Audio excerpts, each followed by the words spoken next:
Sabarkantha local crime બ્રાન્ચે પશુ ચોરીના સંગઠિત ગુનાઓ સામે મોટી કાર્યવાહી કરી કુખ્યાત બિલાલ ભટકો ગેંગના 8 સભ્યોની ધરપકડ કરી છે. છેલ્લા 10 વર્ષથી સાબરકાંઠા, અરવલ્લી, ખેડા અને અમદાવાદ જિલ્લામાં પશુ ચોરી તથા ગૌવંશ સંબંધિત ગુનાઓ આચરતી આ ગેંગ સામે તલોદ પોલીસ સ્ટેશનમાં ગુજસીકોટ એક્ટ હેઠળ ગુનો નોંધવામાં આવ્યો છે. સાબરકાંઠા એસપી ડોક્ટર પાર્થરાજસિંહ ગોહિલના માર્ગદર્શન હેઠળ એલસીબી અને એસઓજીની સંયુક્ત ટીમે આ ઓપરેશન પાર પાડ્યું હતું. પોલીસે જણાવ્યું કે આરોપીઓ સામે અગાઉ પણ અનેક ગંભીર ગુનાઓ નોંધાયેલા છે.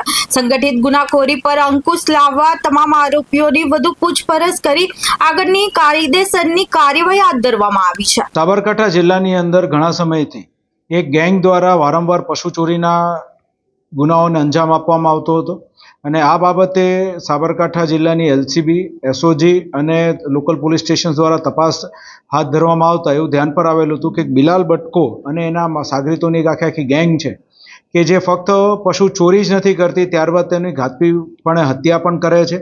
અને અગાઉ ભૂતકાળમાં અમદાવાદના સરખેજ અને નારોલ પોલીસ સ્ટેશનની અંદર એ લોકો ગૌવંશની હત્યા સાથે પણ જોડાયેલા છે.